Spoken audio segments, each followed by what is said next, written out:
बंद के समर्थन में जॉइंट फोरम श्रमिक संगठनों का विशाल रैली। डीबीआईटी कार्यालय के सामने हजारों श्रमिकों ने जमकर किया धरना प्रदर्शन। एक तरफ वामफ्रंट और कांग्रेस समर्थित श्रमिक संगठनों का जहां बंद के पक्ष में विशाल रैली निकाली जा रही है, वहीं तृणमूल कांग्रेस और भाजपा बंद के विरोध में नजर आई। पूरे डुवर्स भर में आज जॉइंट फोरम के बैनर तले खासकर वामफ्रंट और कांग्रेस समर्थित श्रमिक संगठनों ने निकाली जगह जगह विशाल रैली का असर कुछ चाय बागानों एवं छिटपुट जगहों को छोड़ कहीं दिखी नहीं गई।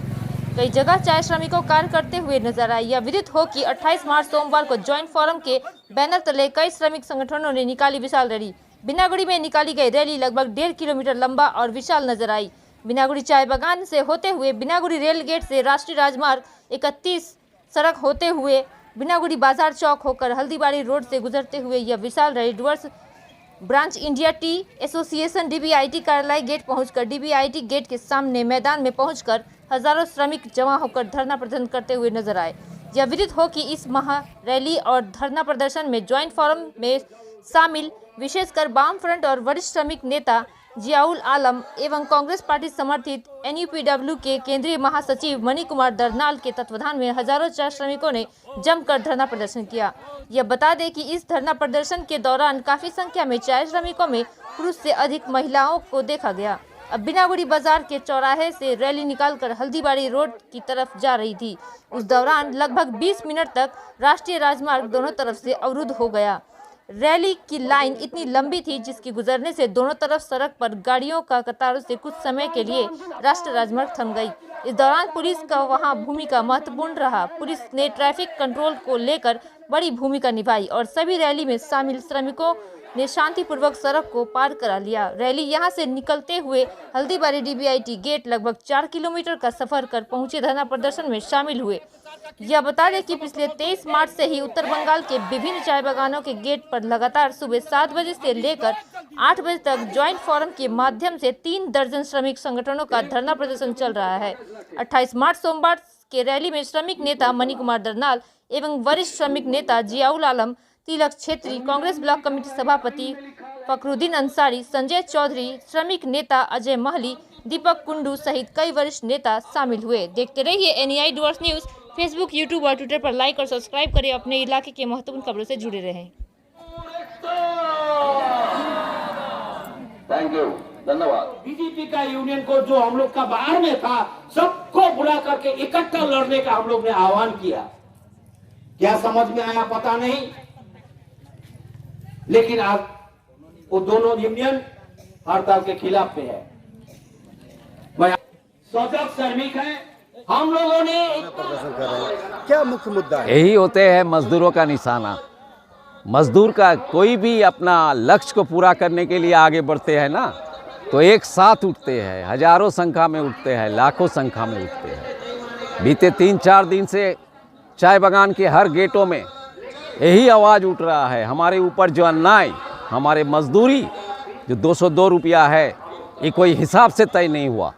देश का जो आइन है, 75वां आज़ादी मनाने जा रहा है हम, तो मिनिमम वेज एक्ट के अनुसार से हमारे मजदूरी को बनाइए। देखिए कहाँ तक क्या आ रहा है, उसके बाद आप अपना विचारधारा रखिए। हम मजदूर प्रतिनिधियों को बुलाया था, हम लोग दे दिया, हिसाब आ रहा है आइन का हिसाब से 660 रुपया। अभी मालिक लोग बोल रहा है 10 रुपया बढ़ाएगा। सरकार की बड़ा असम्मान हुआ, कोई चारा नहीं, कोई रास्ता नहीं। हम लोग बोल रहा है आप लोग देखो क्या करना है, तो हम लोग को क्या करना है, धरना प्रदर्शन कर रहा है। यहाँ बिनागुड़ी बागान, हल्दीबाड़ी बागान से हिट के माँ बहन लोग अपना हड़ताल मनाते हुए ये जो डीबीआईटी का मालिक लोगों का एक पुराना हेडक्वार्टर है, वहाँ पर हम लोग आए हैं। ज़रूर आपका माध्यम से और डीबीआईटी का ऑफिसरों का माध्यम से मालिक लोगों का कान में थोड़ा घुसेगा कि इनका अगर फैसला ना हो तो अगले दिन एक बड़ा लड़ाई में भी और लंबी लड़ाई में भी उतार सकते हैं। देखिए हम इंडस्ट्री का विकास कर रहा है, इसका मतलब ये नहीं है कि हमारे परिवार को विनाश करके, हमारे सपना को टुटा के, हमारे बाल बच्चा का लेखा पढ़ा को ख़त्म करके, एक बेला खा के हम ऐसे अमानुषिक जीवन की हम जीविका नहीं। मीटिंग बुलाई गई है 2 अप्रैल को। ऐसे तो मीटिंग बहुत बुलाते हैं सरकार ने, लेकिन मीटिंग बुलाने से ही तो नहीं होगा ना। सरकार तो पैसा नहीं देगा, पैसा तो देगा मालिक। अगर मालिक के ऊपर दबाव नहीं पड़ेगा, मालिक का सोच बदलेगा नहीं, तो फैसला होगा कहाँ से? तो वो सत्तारूढ़ ट्रेड यूनियन बोलता है। ट्रेड यूनियन कोई सत्तारूढ़ ट्रेड यूनियन नहीं होते हैं, वो पार्टी होते हैं। लेकिन आजकल कुछ कुछ लीडर कहते हैं सत्तारूढ़ ट्रेड यूनियन, वो भड़की दे रहा है, कहाँ विभ्रांत कर रहा है। उनके पास कोई गारंटी है कि 2 तारीख न्यूनतम मजदूरी का फैसला हो जाएगा, 1 अप्रैल से जो सरकार बोला था लागू करेगा? उनके पास कोई गारंटी है? अगर गारंटी नहीं है तो ऐसे लफ्ज ना यूज़ करे कि 2 तारीख मिनिमम वेज का फैसला हो जाएगा। सत्तारूढ़ दल के ट्रेड यूनियन के नेता का कहना है कि हम लोगों ने 70 रुपया बढ़ोतरी करवाने का बात पक्का हो गया है, 280 रुपये हो जाएंगे। देखिए वो कौन लीडर क्या बोल रहा है उसके ऊपर तो हम नहीं बोलेंगे, लेकिन मिनिमम वेज में हम लोग जो आप कमेटी में हम लोग अपना डॉक्यूमेंट दिए हैं मदरियाट का मीटिंग में, जिसके बाद ही सरकार ने बोले 1 अप्रैल से लागू करेगा। मार्च महीना हो गया और कब लागू करेगा? कौन सोच में लागू करेगा? अगर मालिक लोग का सोच नहीं बदलेगा तो कहाँ से लागू होगा? तो ये कौन यूनियन का कौन लीडर क्या बोलते हैं उस पर चाय मजदूर भड़क नहीं जाते हैं। आप देखें ना, आप ही ना बोले, दुनिया का आम आदमी देखे कितना शांतिपूर्ण ढंग से सब कोई आया यहाँ पर। दुकानें पाट सब खुली हुई दिखाई दी। नहीं, खुली हुई नहीं, ये बड़ा सम्मान की बात है। हमारे व्यवसायी साथी भाई लोगों को, सरमायादारों को, जो पुराना दुकानदार लोग हैं, काफ़ी अपमान किया है पुलिस ने। उनको धमका के दुकान खोल रहा है। व्यवसायदार लोगों का अपना संगठन होते हैं, उनका डिसीजन है कि बजट का इस सब मुद्दे के खिलाफ में हम है। और जो चाय मजदूर लोग होते हैं उनका लक्ष्मी होते हैं, खरीदार होते हैं। उन्होंने आवेदन किए, उसके ऊपर सहमति बना के व्यवसायदार लोग बंद रखे, लेकिन पुलिस जाके गुंडा जैसा उनको धमका के खुलवा रहा है। ये व्यवसायदारों के लिए बहुत सम्मान का हानिकर हुआ। पुलिस का ऐसा काम उचित नहीं है कि मजदूर का लड़ाई को टकराने के लिए सामने आए। इतना अगर दम है तो रामपुरहाट का घटना क्यों होते हैं? पश्चिम बंगाल का पुलिस का अगर इतना दम है तो यानिस खान का ऐसा हत्या क्यों होते हैं?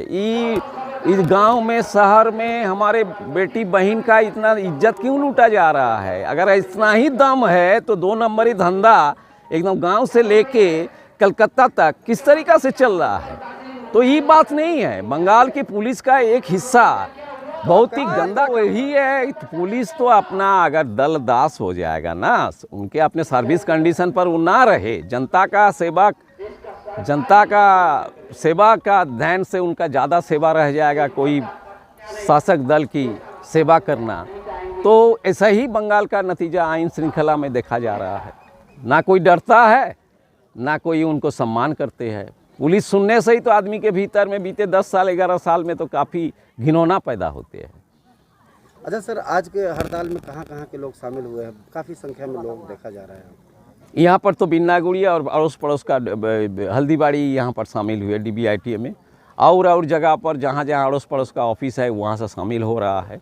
लेकिन बंद जो है, बंद का काफ़ी असर पड़ा है टी इंडस्ट्री में। और हम उनको बधाई देते हैं कि कोई झंडा को माना नहीं, कोई रंग को देखा नहीं। मजदूर लोग अपना लक्ष्य, अपना दुख को दूर करने के लिए, अपना मांग पाने के लिए सब इकट्ठा हुआ। सर आपका परिचय? मैं जियाउल आलम हूँ। मैं चाय बागान मजदूर यूनियन का जनरल सेक्रेटरी हूँ CI2 का, और जॉइंट फोरम जो है उनका स्पोक्स पर्सन। सर आज बृहद रैली के साथ आप लोग DBIT गेट के सामने प्रदर्शन कर रहे हैं, क्या मुद्दा है आज का? तमाम संवाद माध्यम को भी मालूम है कि चाय उद्योग में दीर्घ 7 वर्ष से सरकार द्वारा बनाया गया मिनिमम वेज एडवाइजरी बोर्ड का ब्याज 7 वर्ष हो गया। 7 वर्ष में 17 मीटिंग हुआ। इस 17 मीटिंग में मजदूरों के जो मेम्बरान थे, हम लोगों ने सब प्रकार का जो आईनी प्रक्रिया उसको पूरा करके सरकार के समक्ष रख दिया। मजदूरों का कितना वेतन होना चाहिए आज का दिन में, न्यूनतम वेतन कानून के अनुसार, उसको सरकार के टेबल में पड़ा हुआ है।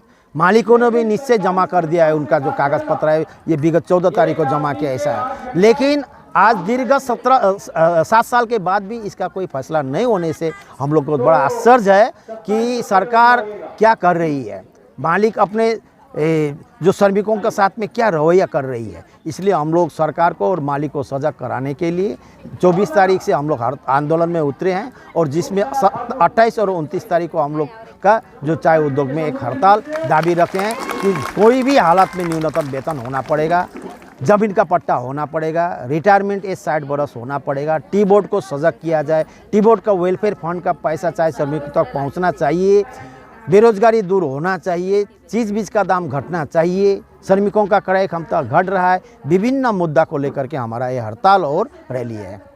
अच्छा, सत्तारूढ़ दल के श्रमिक संगठन द्वारा कहा जा रहा है कि न्यूनतम मजदूरी को लेकर बातचीत 2 तारीख को होने वाली है, तो इस संबंध में स्ट्राइक करना ठीक नहीं है, तो आप लोगों का फिर स्ट्राइक किए हैं, क्या कहना चाहेंगे? हम लोग ये कहना चाहते हैं कि चाय उद्योग में आज तक जितना बार मजदूरों का श्रम बढ़ोतरी हुआ है, चाहे वो नया गंती का मुद्दा हो, चाहे वो बोनस का मुद्दा हो, चाहे वो एडिशनल एम्प्लॉयमेंट का मुद्दा, कोई भी मुद्दा हो, चाहे श्रमिक सब जब तक रास्ता में उतर करके आंदोलन नहीं करता है, इस उद्योग का मालिक सब कुछ देने के लिए तैयार नहीं होता है।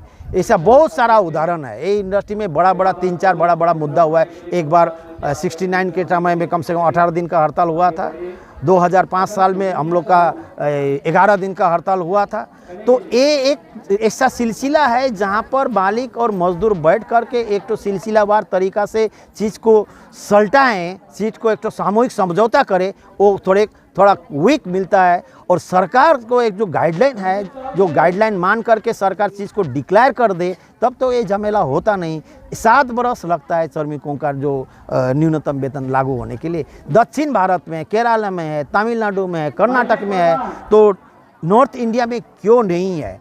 इसलिए हम लोग आंदोलन किए हैं कि मालिक सब ने एकदम नगण्य 10-12 रुपया बढ़ोतरी का बात सरकार के समझ बोला है। अभी 202 रुपया है, हो नहीं सकता है 212 रुपया होगा, तो क्या 212 रुपये न्यूनतम मजदूरी सरकार बोल दे। इसलिए हम लोग ने हड़ताल और ये बुलाया। 2 तारीख मीटिंग है, 2 तारीख मीटिंग में वो 12 रुपया का बात मालिक सब रखेगा। सरकार का क्या रवैया है, सरकार बोले। क्या 29 तारीख को भी आप लोगों का इसी तरह से प्रदर्शन और हड़ताल जारी? पक्का 29 तारीख को भी हड़ताल है। अच्छा, बाजार में हड़ताल का असर नहीं देखा जा रहा है, इसके पीछे क्या राज है? एक चाय क्षेत्र में जो एरिया है, बाजार सब है छोटा, हमारे ख्याल से एक राजनीतिक प्रभाव से प्रभावित रहता है। डायरेक्ट ट्रेड यूनियन करने वाले बगान में नहीं होते। हमारे समर्थक जहाँ हम लोग का बात पहुँच पाया है वहाँ पर हड़ताल में शामिल हुआ है, जहाँ पहुँच नहीं पाया है अथवा दूसरे राजनीतिक दल के साथ में अपना शरीक रखते हैं, वो हड़ताल नहीं किया है। ये स्वाभाविक सा बात है। प्राय कुछ दुकानें को छोड़कर 90% दुकानें खुली हैं, तो इसको लेकर ये कयास लगाया जा रहा है कि बंद आप लोगों का सफल नहीं हुआ। देखिए, पश्चिम बंगाल में हमारे जो सत्तारूढ़ पार्टी है, तमाम हड़ताल बंद, जोर जुलूम, तोड़ फोड़ के चलते सत्ता में आया है। आज यही सरकार कोई हड़ताल बंद को माने मुद्दा आने पर सरकार पुलिस को उतार देती है। इसलिए आम जनता में एक त्रास है, यदि हम हड़ताल में शामिल हो जाएगा, पुलिस आएगा, पुलिस बंद कर देगा।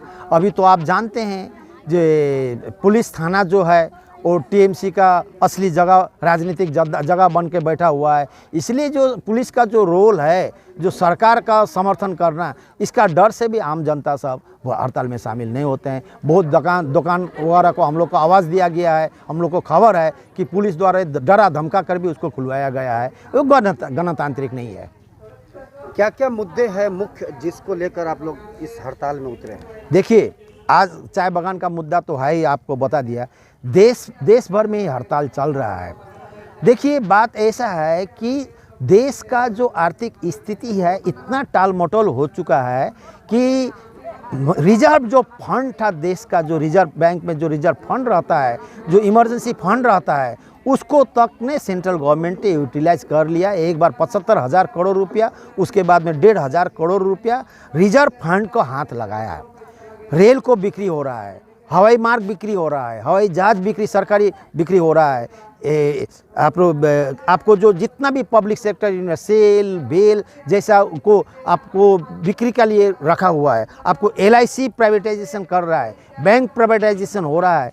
स्वर्गीय इंदिरा गांधी ने 14 बैंक को राष्ट्रीयकरण की थी, ठीक है ना। आज वो बैंक दोबारा क्या नाम प्राइवेटाइजेशन हो रहा है। राष्ट्रीयकरण, राष्ट्र का संपत्ति माने मेरा जो पैसा है सरकार का पास में है, वही जो पैसा यदि सरकार का पैसा नीरव मोदी मार के चला जाता है तो अब सरकार यदि प्राइवेटाइजेशन करेगा उसका क्या गारंटी है। बेरोजगारी का इतना ऐसा बुरा हाल है, आदमी सब पढ़ लिख करके उम्रदार हो जाए लेकिन नौकरी का कोई व्यवस्था नहीं है। इसलिए देश का जो आर्थिक स्थिति है वो सरकार, केंद्रीय सरकार का पॉलिसी डिसीजन का चलते बहुत बुरा हाल है। कोरोना तो सिर्फ बहाना है, सरकार टोटल चीज़ को डिसइन्वेस्टमेंट करना चाहता है। जो राइट माइंडेड ट्रेड यूनियन है इसका हम लोग विरोध करते हैं। 2 तारीख की बैठक में आप लोग ज्वाइंट फोरम के लीडर शामिल होंगे? हम लोग 2 तारीख का सरकार का बुलाया हुआ मीटिंग है, निश्चय हम लोग शामिल होंगे और हम लोग पूरा पॉजिटिविटी के साथ में बातचीत रख करके इसको क्लिंच करने का चेष्टा करेंगे। यदि नहीं होता है तो मजदूर का पास में आएंगे, बृहत्तर आंदोलन का बात बोलेंगे हम लोग। 2 तारीख को आपकी मांगे नहीं रखी गई तो और बृहत्तर आंदोलन? डेफिनेटली। आपका परिचय? Mani Kumar Darnal, national union of plantation worker का जनरल सेक्रेटरी।